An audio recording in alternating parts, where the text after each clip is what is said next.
Could you imagine living in a world where suffering, hunger pains, and sleeping without a bed are customary? Where practices such as genital mutilation are accepted? Or where children have to live with infectious diseases such as diarrhea and hepatitis A? Young Vanessa lives in a reality very similar to this. She has limited access to food, water, and shelter. Unfortunately, she's unable to attend school as she cannot afford the necessary supplies. 11-year-old Vanessa should not have to experience this type of heartache.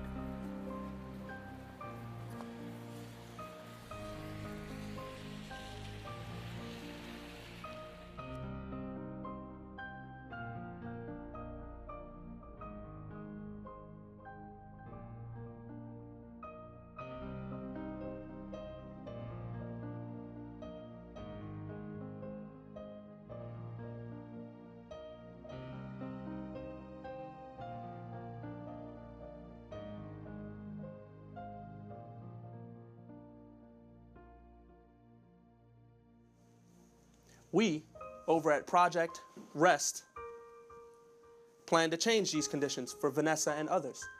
We strive to rebuild, educate, support equality, and enhance tourism.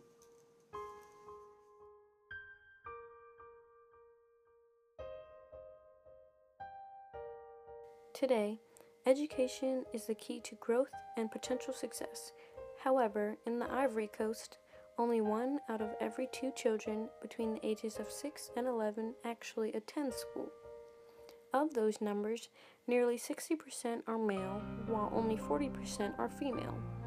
Financially successful parents choose to invest their income in themselves and their children in a way that reinforces positive attributes such as healthcare and obviously education. These smart investments promote their productivity in society as they are able to make smarter decisions regarding food, shelter, and future establishments. Unfortunately, the people of the Ivory Coast lack proper education merely because the opportunity for schooling simply is not there. Teachers do not have proper facilities to work in, nor do they have the appropriate supplies. Team R.E.S.T plans to provide access for teachers to continue their education if they have a desire to do so. Our goal is to subsidize schooling for children in order to promote attendance. We feel as though providing the opportunity to achieve education is a necessary step to understanding the meaning of successes. Another issue surrounding the growth of the country is the fact that educated individuals seek job opportunities overseas. To discourage brain drain, we at Team R.E.S.T mandate that for every year of education subsidized, an equal amount of time of employment in their sector is required within the country. Employees will still be paid a competitive salary at their place of employment. However, this stipulation ensures that educated people provide services for their country and further stimulate the economy.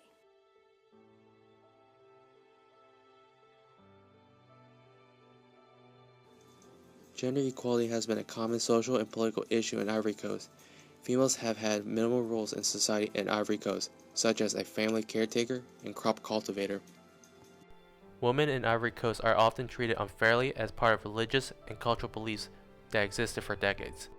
They are victims of various forms of violence, such as rape, excision, and infibulations. In some families from a young age, girls suffer genital mutilations to maintain virginity prior to early marriage.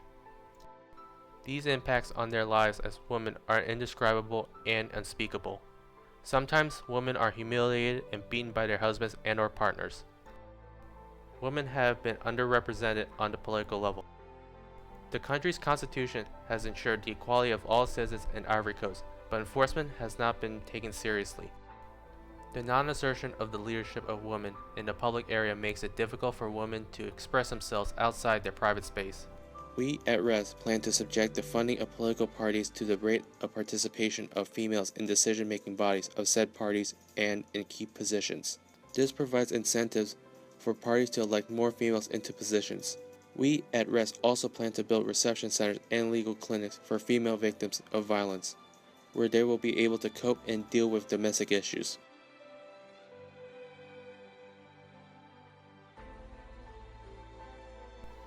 One of the most detrimental factors to the Ivory Coast's economic growth and prosperity in recent years has been its less than ideal image. After the bloody civil war, the country lost a lot of foreign investments due to the fact that they had a tarnished public image. The country and its government was extremely unstable, and that made it an economic risk for countries to invest in. We believe that a key component to the economic plan for this country is an aggressive and proactive effort to improve its public image.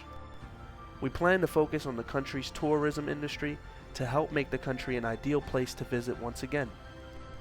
We also plan to invest heavily in the development of hotels, as well as the restoration of many of the beautiful national parks that previously served as a tourist attraction.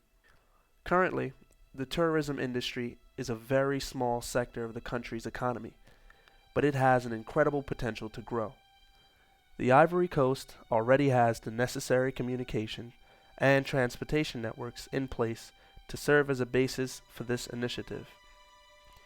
An active and prospering tourism industry will enable them to have a new source of money flow into the country, as well as an opportunity to build a new image.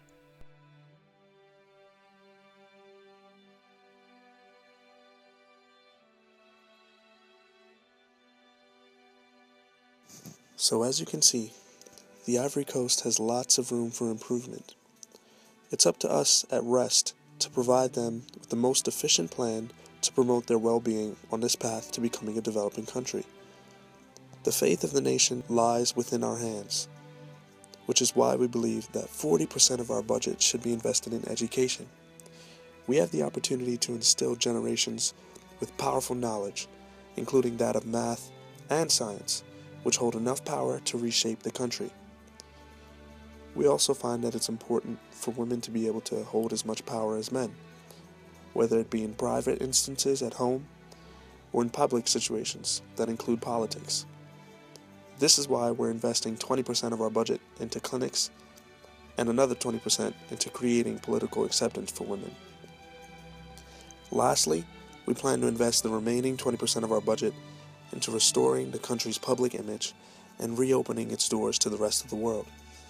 By providing an opportunity for tourists, our goal is to replenish the nation's dying economy.